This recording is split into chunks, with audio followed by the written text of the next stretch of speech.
مسئلہ ہے تو اس پہ جن چڑیل بھوت ڈالا ہوا ہے. اتنا نہیں ہے, ہوتے ہیں, اب کیسے ہوتے ہیں اللہ ہی بہتر جانتا ہے, اور انسانی شکل میں بھی آ جاتے ہیں بعض دفعہ یہ. اور ان کا سب سے خطرناک کام ہوتا ہے انسان کے دل میں وسوسے پیدا کرنا, انسان کو گناہوں کی طرف لے کے جانا. ان کی طبیعت میں شر غالب ہے, خیر کم ہے, اور ان کی تعداد انسانوں سے بہت زیادہ ہے, اور ان کی پیدائش بھی انسانوں سے پہلے ہوئی ہے. تو اللہ کی ایک مخلوق ہے. چڑیل تو جن ہی کی مؤنث کو کہا جاتا ہے, یہ کوئی الگ مخلوق نہیں ہے. جن کی انسان سے شادی بھی ہو جاتی ہے اور اولاد بھی ہو جاتی ہے, لیکن یہ کبھی بھی اس کی تمنا بولو مت کرنا. مرد کی بھی جنی یا عورت سے شادی ہو جاتی ہے, تبھی فقہا نے اس کے احکام لکھے ہیں کہ مرد کے لیے کسی جنیہ سے شادی جائز ہے یا نہیں. تو فقہا لکھتے ہیں کہ یہ عمل انسان کے لیے بولو نا بھائی ناجائز ہے, کیونکہ جنس الگ الگ ہے. اب آپ کیسے ہو جاتی ہے, اس کی کوشش قطن, کیونکہ جن کی جنیہ سے شادی ہوئی نا ان کے بیڑا غرق ہو گیا ہے. وہ جنیہ کو یہ انسان اب افورڈ نہیں ہوتی, تو جنیہ کو کون افورڈ کرے گا. لیکن چونکہ فقہا نے ایک مسئلہ بیان کیا, اس لیے میں نے بتا دیا کہ اس بات کا امکان موجود ہے. بعض دفعہ ایسے ہوتا ہے کوئی جنیہ جو ہے کسی پہ عاشق ہو جاتی ہے, اس کو مجبور کر کے پھر اپنے ساتھ اس سے نکاح کرتی ہے, لیکن پھر وہ اس کے حالات بہت اس بندے کے خطرناک ہوتے ہیں. وہ بیچارہ ہڈیوں کا ڈھانچہ بن کے بالآخر انا للہ و انا الیہ راجعون. میں نے ایسے لوگ دیکھے ہیں جن پہ جنی عاشق تھی. ایک دفعہ تبلیغ جماعت آئی, وہ بیچارہ ایک تبلیغ میں بہت نیک آدمی, وہاں بمبئی میں کہیں پتہ نہیں کسی ایسے فلیٹ میں جا کے ٹھہر گئے جہاں لوگوں نے منع بھی کیا ہوا تھا. وہ میں واقعہ سناتا ہوں نا, ایک آدمی بڑا فنٹر بنا ہوا تھا, کسی نے کہا بھائی یہ فلیٹ عرصہ دراز سے خالی ہے, اس میں جنات ہیں. اس نے کہا بھائی جن ون کچھ نہیں ہوتا. میں بہادر جا کے دروازہ بجایا, ہاں بھائی کوئی ہے؟ اس نے کہا ہاں ہوں. سنا یار یہاں کوئی جن ون رہتا ہے؟ کہہ رہا میں تو 500 سال سے رہ رہا ہوں, مجھے تو ابھی تک کوئی نہیں ملا. تو یہ بے ہوش ہو کے گر گیا. اس نے کہا بھائی 500 سال سے کوئی انسان تو رہ نہیں سکتا. تو جن کے معاملے میں یہ ہے کہ نہ ان سے ڈرو, نہ فنٹر گیری کی کوشش کرو, نارمل اپنی لائف گزارو, کسی کو کچھ بھی نہیں کہتے. اور عاملوں کے پاس گئے تو جن چڑیل بھوت تمہارا راستہ دیکھ لیں گے, یہ میں بتا دوں. عامل جہاں سونگ کے جائے گا نا 25-30 جنات وہاں چھوڑ کے جائے گا. وہ عاملوں کے سانس سے یہ جو ہے نا سونگ کے ہی وہاں پہنچ جاتے ہیں. یہ ان کو پتہ ہوتا ہے یہاں ہماری دکان چلے گی, کسی عامل کو گھر میں نہیں آنے دو کبھی.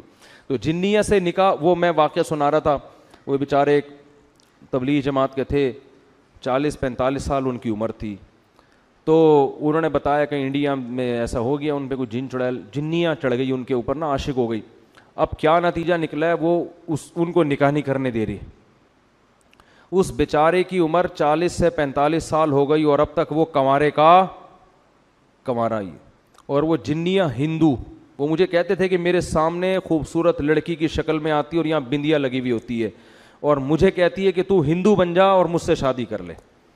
لیکن اس آدمی کا بھی ظرف تھا, یہ اس نے کہا میں کسی قیمت پہ ایمان نہیں چھوڑ سکتا. اچھا یہ باتیں ہو رہی تھیں, اتنے میں انہوں نے مجھے بتایا کہ ان پر نا وہ کیفیات طاری ہونا شروع ہو گئیں, اور وہی جنیاں ان کے اوپر سوار. اچھا مجھے کہتے ہیں کہ سارا دن انڈین گانے سناتی رہتی ہے مجھے بیٹھ کے. صحیح ہے, سارا دن کیا کرتی ہے؟ انڈین گانے سناتی رہتی ہے. اچھا خیر, جب وہ ان پہ سوار ہو گئے, میں بیٹھا ہوا تھا سامنے. اللہ کا شکر ہے میں ان چیزوں سے ڈرتا مرتا نہیں ہوں. اگر آپ ڈر گئے نا تو ایک جنیہ آپ کے پاس بھی آئے گی, پھر یہ سمجھ لو. تو مجھے اشارہ انہوں نے کیا کہ میری انگلی پکڑ کے کوئی آیتیں پڑھے, تو میں نے دم بم کیا, وہ تھوڑی دیر میں ٹھیک ہو گئے. تو یہ ہوتا ہے, لیکن اس کا نقصان یہ ہوا کہ بیچارے کہیں نکاح نہیں کر سکے, اور وہ کمزور ہو کے نا بیچاروں کی ہڈیاں نکل گئیں. لیکن آپ لوگ ڈریں نہیں, میں ایسے واقعات بہت کم سناتا ہوں, اس لیے کہ لوگ پہلے ہی اتنے خوف زدہ ہیں کہ یار اچھا وہ جو اس دن قبرستان میں بندیا نظر آئی تھی وہ بھی کوئی دبئی بمبئی کی آئی ہوئی جنیاں یا چڑیل تھی. کچھ بھی نہیں ہے, آپ کا دماغی تخیل ہوتا ہے زیادہ تر.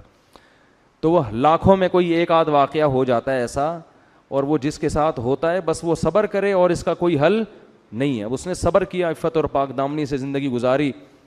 اب پتہ نہیں اب تک زندہ ہیں نہیں ہیں, زندہ ہیں تو اللہ ان کو اس مصیبت سے نجات دے, اور اگر انتقال کر گئے تو اب تو وہاں انشاءاللہ حوروں سے اللہ نے ان کے صبر کی وجہ سے ان کا نکاح اللہ سے امید کرا دیا ہوگا اللہ تعالیٰ نے. لیکن ان چیزوں کا علاج صبر کے علاوہ کچھ بھی نہیں. جو احادیث میں دعائیں آتی ہیں ان کو پڑھنا چاہیے. سورہ فلق، سورہ ناس ہے، اور بسم اللہ الذی لا یضر مع اسمہ شیء فی الارض ولا فی السماء. یہ پہلے سے ہی اہتمام کرنا چاہیے ان چیزوں کا، تاکہ اس قسم کی چڑیلیں مسلط نہ ہو آپ کے اوپر. بہت سے نوجوان کہہ رہے ہوں کہ کاش ہمارے اوپر بھی کوئی ایسی جنیاں آ جائے. تو میں اس لیے پہلے بتا رہا ہوں کہ اس کی تمنا مت کرو. آ گئی نا. وہ ایک آدمی کی بیوی پہ جن چڑھ گیا. کسی نے آ کے بتایا تمہاری بیوی پہ جن آ گیا. اس نے کہا خود ہی بھگتے گا آپ. اس نے کہا تو جب انسان کا یہ حال ہے، بیوی جب انسان کی شکل میں ہو تو یہ حال ہے، جنیاں ہوگی تو کیا ہوگا آپ خود سوچو یار. لوگ جنات کو اپنی بیویوں سے ڈرا رہے ہیں. تو اور بیوی اگر جن ہو اس کو کس سے ڈراؤ گے؟ وہ تو بہت خطرناک ہوتی ہے بھائی. تو اس لیے اس کی تمنا نہ کہ مسئلہ آ گیا تو میں نے بتا دیا. ہم نے کہا چلو قرآن میں جنات کا تذکرہ ہے تو سرے دس یہ بھی ہو جائے. ورنہ میں کوشش کرتا ہوں جن چیزوں کا ہماری پریکٹیکل لائف سے تعلق نہیں ہے ان کو میں زیادہ چھیڑتا نہیں ہوں. تو وہ اچھا اس میں توحید کا بیان بھی تھا. تو وہ جنات جا کے اپنی قوم کو تبلیغ کرنے لگے. اچھا پھر ایک اور واقعہ یہ ہوا تھا کہ جنات جب آسمانوں پہ جاتے تو شہاب ثاقب کے ذریعے ان کا آسمانوں پہ داخلہ بند کر دیا گیا. تو یہ خبر بھی جنات میں پھیل گئی کہ پہلے ہم جاتے تھے کچھ نہیں ہوتا تھا، اب جانا روک دیا جا رہا ہے. یہ جو شہاب ثاقب ہوتے ہیں نا چنگاریاں، اس پہ سائنسدان اعتراض کرتے ہیں یہ تو ویسی رگڑ لگنے سے وہ یعنی ستاروں کی ایک ٹکڑے، سیاروں کے ٹکڑے ٹوٹتے ہیں، رگڑ دگنے سے یہ ہوتا ہے. تو یہ کوئی اسلام کے منافی نہیں ہے. اللہ تعالیٰ کسی جن کو مار سکتے ہیں، اس کے فرشتے کسی جن کو مار سکتے ہیں اس کے ذریعے، رگڑ بھی لگے اور وہ جل بھی جائے اور جن بھی مر جائے تو اس میں کون سا کوئی وہ ہمیں جن تھوڑی نظر آ رہا ہے، ہمیں تو وہ شہاب ثاقب جاتا ہوا نظر آ رہا ہے. اور یہ بھی ضروری نہیں ہے کہ جب بھی شہاب ثاقب ٹوٹے تو کوئی جن ہی مر رہا ہو، اس سے اتفاقی حادثہ بھی ہو سکتا ہے. یہ تو اسلام نے یہ نہیں کہا کہ جب بھی آسمان پہ آپ کو رگڑتا ہوا ستارے کا ٹکڑا نظر آئے گا تو وہ جن ہی ہے جس کے پیچھے جا رہا ہے. وہ بعض دفعہ ایسے ہوتا ہے کہ جنات کا تعاقب ہوتا ہے اس کے ذریعے. تو یہ نبی کے دور میں ہوا. اور اس کی دلیل یہ ہے کہ جب قرآن کی آیتیں نازل ہوئی نا کہ جنات نے کہا کہ ہم جب جاتے ہیں تو شہاب ثاقب آتا ہے، تو اس پر کسی مشرک نے اعتراض نہیں کیا کہ یہ تو پہلے بھی آ رہے تھے، اب تھوڑی آ رہے ہیں، کوئی نیا واقعہ تھوڑی ہے، یہ تو پہلے بھی آ رہے ہیں. تو جنات نے یہ کہا کہ ہم نے دیکھا ہے کہ ہمارا اوپر داخلہ بھی کیا ہو گیا، منع ہو گیا. تو دنیا میں کوئی بڑا واقعہ ہوا تو واقعہ انہوں نے دیکھا کہ بھائی یہ قرآن نازل ہو رہا ہے اور یہ کوئی دنیا میں نیا مذہب آیا ہے اور یہ پیغمبر ہیں. تو انہوں نے جا کے اپنی قوم کو تبلیغ کی، جس کا سورہ جن میں تذکرہ ہے. تو تبلیغ میں انہوں نے یہ الفاظ کیے کہ وَأَنَّا لَمَسْنَا السَّمَاءَ فَوَجَدْنَاهَا مُلِئَتْ حَرَسًا شَدِيدًا وَشُهُبًا. ہم پہلے کی طرح جب آسمانوں پہ جاتے ہیں تو ہم اس میں پہرے دیکھ رہے ہیں اور شہاب ہے، پتھر ہیں جن سے ہمارا تعاقب ہو رہا ہے. تو یہ کچھ کام ہوا ہے. آگے کیا کہتے ہیں؟ اِنَّا لَا نَدْرِي، ہمیں نہیں پتا. یہ جو دنیا میں عجیب سا کام ہوا ہے نا، لا ندری، ہمیں معلوم نہیں ہے. اشر ارید بمن فی الارض، کہ جو لوگ زمین میں رہتے ہیں ان کے ساتھ برائی یعنی شر کا ارادہ کیا گیا ہے. ام اراد بہم ربہم رشدا، یا اہل زمین کے جو رب ہیں اس رب نے ان کے ساتھ خیر کا ارادہ کیا ہے. آپ کا آئی کیو لیول اگر اچھا ہوتا تو مزہ آ جاتا. آپ ترجمے سے بات سمجھ میں آئی؟ وہ کیا کہہ رہے ہیں؟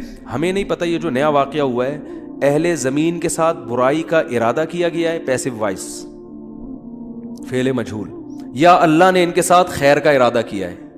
بھائی یہ بھی کہہ سکتے تھے کہ ہمیں نہیں پتا کہ اللہ نے ان کے ساتھ خیر کا ارادہ کیا یا شر کا ارادہ کیا ہے.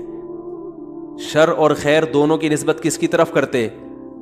اللہ کی طرف، کہ پتہ نہیں اللہ اب انسانوں سے اچھا چاہ رہا ہے یا کوئی عذاب آنے والا ہے یا کوئی کچھ اچھا ہونے والا ہے، ہمیں نہیں پتا لیکن کچھ ہونے والا ہے. نہیں آ رہی بات؟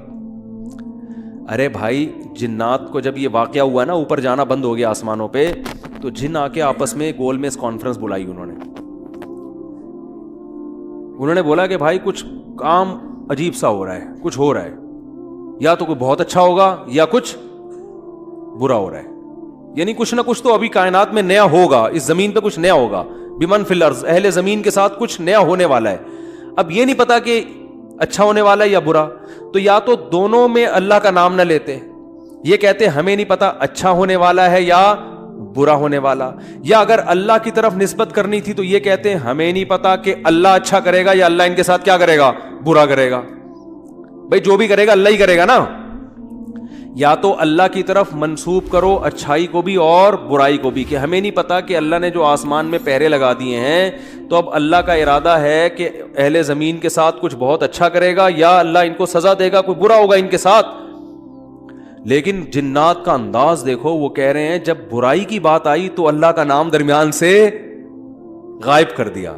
اشر اریدا, اریدا جو میرے تفسیر کے لیکچر سن رہے ہیں نا اسپیچز چینل پہ, ان کو پتا ہے اریدا اکریما کی طرح ہے, پیسو وائس, ارادہ کیا گیا ہے. کس نے کیا یہ نہیں بتا رہے, کیا تو اللہ نہیں ہے. برائی کا ارادہ کیا گیا ہے زمین والوں کے ساتھ یا اللہ نے اچھائی کا ارادہ کیا ہے. اب آئی سمجھ میں؟ اب بھی اگر نہیں سمجھ میں آیا تو آئی کیو لیس لوگ ہیں آپ لوگ. پھر وہی پہلی ہے کہ وہ جو سیٹھ صاحب تھے نا, بے وقوف تھے, اپنے شاگرد سے کہہ رہے ہیں, اپنے ملازم سے, کہ ایسی پہیلی پوچھ کہ اس کا جواب میں بتا سکوں, ورنہ بے عزتی ہو جائے گی نا. اور اگر نہیں بتایا نا میں نے اس پہیلی کا جواب تو میں تجھے چھوڑوں گا نہیں, تیری گردن اڑا دوں گا میں. اب پہلی پوچھ لیکن آسان, تاکہ میری عزت بھی ہو جائے کہ بھائی سیٹھ نے پہلی کا جواب دیا ہے.